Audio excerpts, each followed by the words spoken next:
Okay guys, we got a 2004 Toyota 4Runner here. We need to replace the axle. That's what it looked like right there. And we got a 19 millimeter right here, 19 here. We're gonna take those two out. And this guy has this. So let's see how this baby treats us. Okay, that's a 19 there. And a 19 there. Okay, and then we got, oh, we got lucky. Yeah. So, hub extender here. Most likely has a thread lock. The reason why we're taking this because we got a bolt right back there. We got the big axle bolt. So let me get something to tap this on and get me a small pry bar from this trash here. Okay, there you go. Perfect.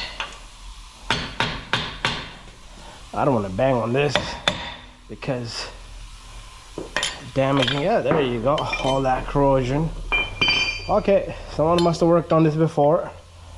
So what we're gonna do is we're gonna angle it like that. This cup's gotta come off. Let's go a little bit this way.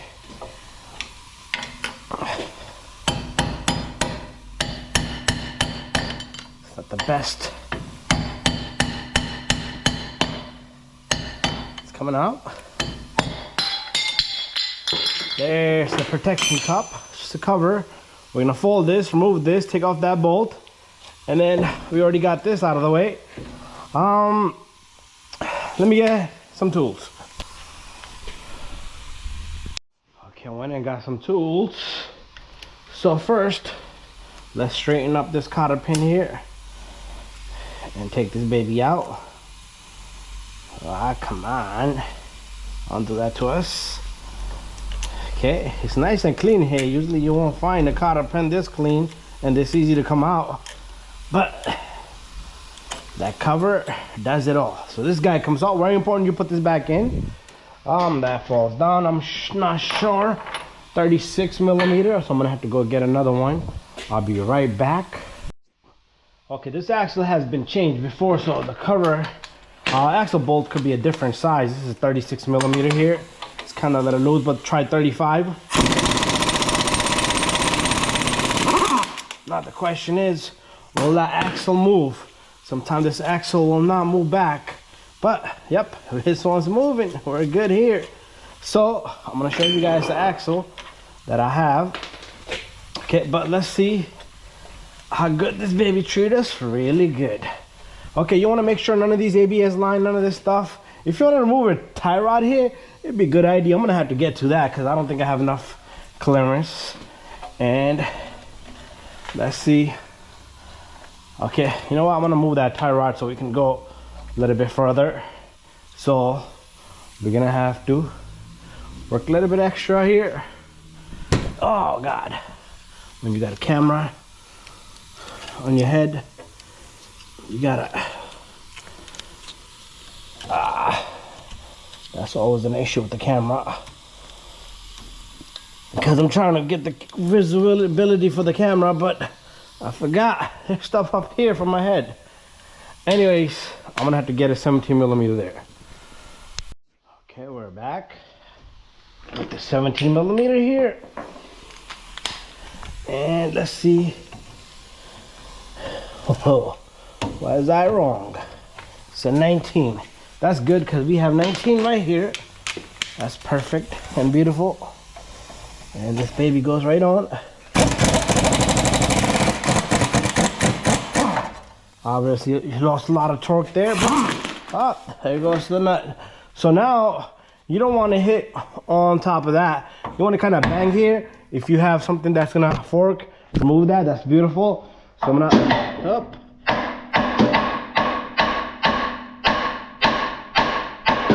Okay, I'm going to get that off and then we'll come right back because the camera is going to wiggle and mess with my head. Okay, we got the tie rod out. Now we should have a lot of clearance for this axle, okay? And I used to work with more than one person, not by myself. So I'm gonna get something to push this. Even a screwdriver will do. Even your needle nose will do here. Okay, we need more space. I need more space. Okay, I'll be back. I get this baby out. Okay, what I'm gonna do is I'm trying to get that guy out because it's kind of this is holding us up. Don't know if that's gonna come out because usually those guys are stuck themselves. Hey, it's my lucky day. Usually these are pretty fair, they do come out, but the problem here is getting the stud out. Okay, let's see what we could do here. Maybe my pry bar will help me here. It's most likely gonna get stuck, and if I go down with this a little bit, it might help me, but that's the reality there. Okay, so I'm gonna get that off and I'll be back. I'm gonna probably yank down on this because I see like the bottom end is stuck to it. So if I go down with this, it might come out, but then the axle might, everything is just there, okay? And we cannot take out the axle this way because it's a strut. Okay, so there it is. Bada bing, bada boom. Okay.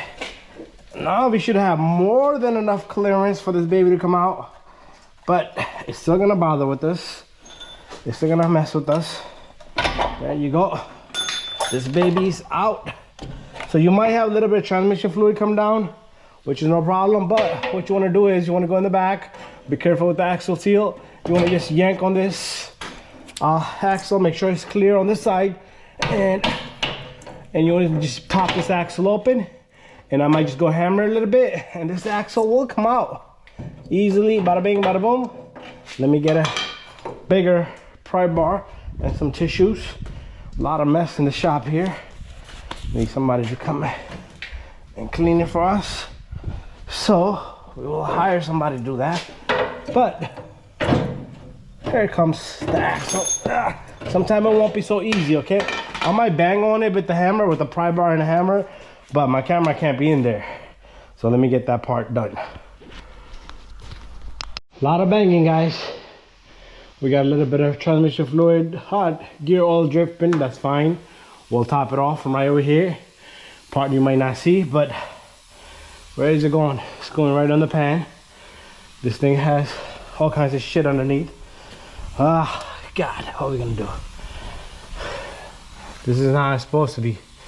So it's very difficult for me to even hit the axle because this thing is on the way, but I got it out after so many attempts, so many hits, and axle is out. It's supposed to come out that easy.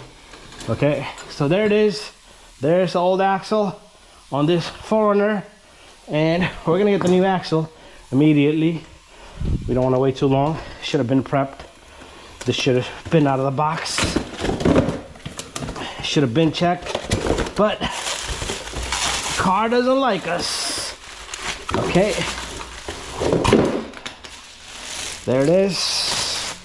There's the axle. You always want to match up the axle. Everything looks good. We got massive fluid coming down, so we don't want to wait too long. Let's get this baby back in the hole, and I'm gonna go get a rubber mallet to bang on this. There's my little guy right here. Woo! Right, so make sure you got your nut on there, because if you don't, you will damage the axle, and you want to be careful with the. If I had help today, would have been a good idea. Okay.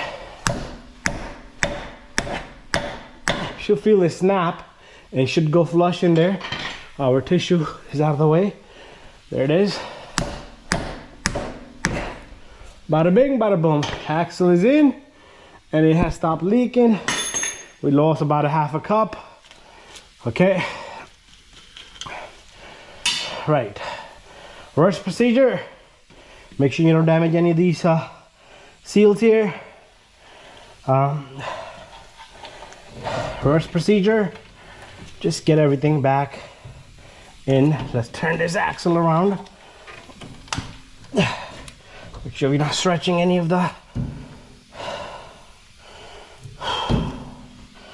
Okay. Probably gonna call on one of my boys to give me a hand. But this baby should kind of line to go in there.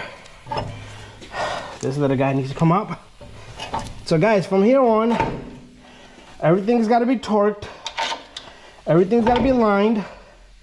Cotter pin in, some thread lock, torque it. Put the cap on. Make sure you put, if they got an extended hub there, put some thread lock, bada bing, bada boom. But there's our axle. Okay, we're not gonna record any further, but everything is good to go. So thank you for watching my video. Make sure you top off the diff fluid. So see you guys on the next video. Yeah. Okay guys, all done and set. Everything is tight. I gotta put a cotter pin over here. If your cotter pin doesn't fit, you're gonna have to just turn it a little bit more. Torque it, everything is in. I'm gonna show you a few more things, okay? Before we go, we got everything in there. We got the cotter pin, the bolt is in, that little hole, this little guy right there. We don't even no clue what the hell is that called. And bang, bang, bang. A little bit of silicone right there, but it's not necessary. So I wanna show you one thing, okay? You hear that? So what you need to do here is, you need to put these shields back. So get yourself a pry bar. Try that now because later on you're gonna have to go back at it. Just push this shield back and no more noise. There you go. Bada bing, bada boom. If that is, you gotta hold the rotor in place though, okay? You can't just have the rotor right and do it. Also, because it could be tilted this way, it's gonna touch something, or the shields do take a beating here and there. So they do make noise. So you don't want to be on the road after that. And make sure you put some fluid in the diff oil. And we lost quite a bit, so it's gonna be another service there. We're just gonna service that damn thing. If you can get to the bolt, we're gonna have to take that cover out. Anyways, thank you for watching this video. Don't forget to subscribe, share, and like. See you guys on the next video.